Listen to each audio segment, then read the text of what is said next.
The number one reason that countries go to war is over territory. A nation wants to increase its reach, its influence, and also strengthen itself economically. It will then go against another nation and capture that nation. We see it in the Bible as well, and we also see it in the modern era that we are in happening. And the fact that as believers, we are not dodging bullets, we are walking freely, it shouldn't make us think that we are not war. The Bible tells us that we do not wrestle against flesh and blood, but we are wrestling against principalities, against power, that there's a battle that is going on in the spiritual. Let us not be mistaken. The enemy is advancing and is establishing his kingdom and is establishing or expanding his influence. The enemy wants to influence every aspect of our society. He wants to play a role in our families, in our education system, in the healthcare system, in the marketplace. That the devil is advancing and he's growing his kingdom.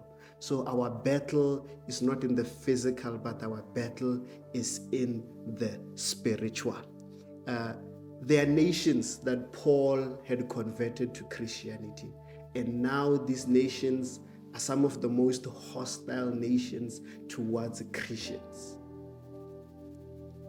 I hope that just sinks in, that once upon a time these nations were Christian nations, but now these are the most hostile nations towards believers. Let us read Nehemiah chapter 4, 17 to 23. I'll read it. I like it in the Message translation. Our enemies learned that we knew all about their plan and that God had frustrated it. And we went back to the wall and went to work. From then on, half of my young men worked while the other half stood guard with lances, shield, bows, and mail armor. Military officers served as backup for everyone in Judah who was at work rebuilding the wall. The common laborers held a tool in one hand and a spear in the other. Each of the builders had a sword strapped to his side as he worked. I kept the trumpeter at my side to sound the alert. Then I spoke to the nobles and officials and everyone else. There's a lot of work going on, and we are spread out all along the wall, separated from each other. When you hear the trumpet call, join us there. Our God will fight for us. And so we kept working from first light until the stars came out. Half of us holding lances. I also instructed the people, each person and his helper is to stay inside Jerusalem, guards by night and workmen by day. We all slept in our clothes. I, my brothers, my workmen, the guards backing me up, and each one kept his spear in his hand, even when getting water. So we find the Jews here that they are rebuilding Jerusalem. This is after they had just been released from captivity. And this is their, posture? This is how they stay war ready. They recognize the fact that they are at war and that their enemies are there. They do not drop their guard. They stay ready. I like the last part. It says, there were guards by night and workmen by day, and that each one kept his spear even when getting water. So they never dropped their guard because they knew that there were enemies out there who were against that which they are building. So even today, God might have instructed you to build a family. Know that there's an enemy who's against that family. God has instructed you to build a business. There's an enemy out there who's against that business. God has instructed you to go build a ministry.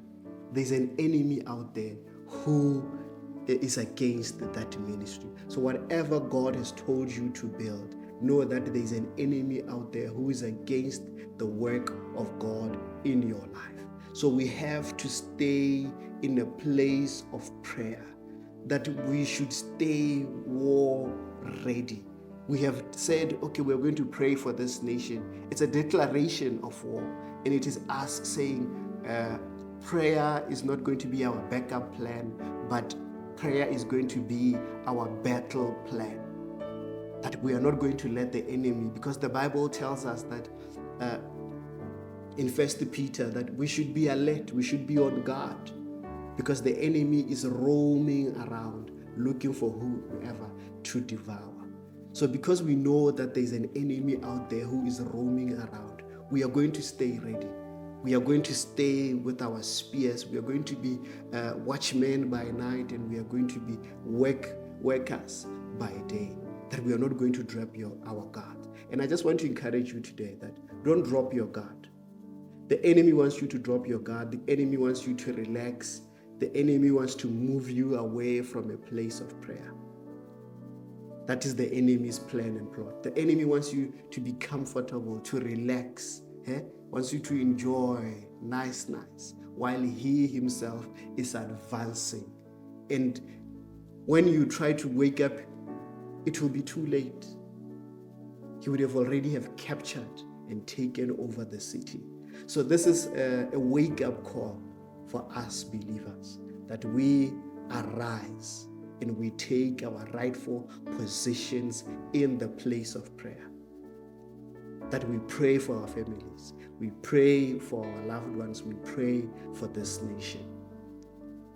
That is our battle plan. Let prayer be your battle plan.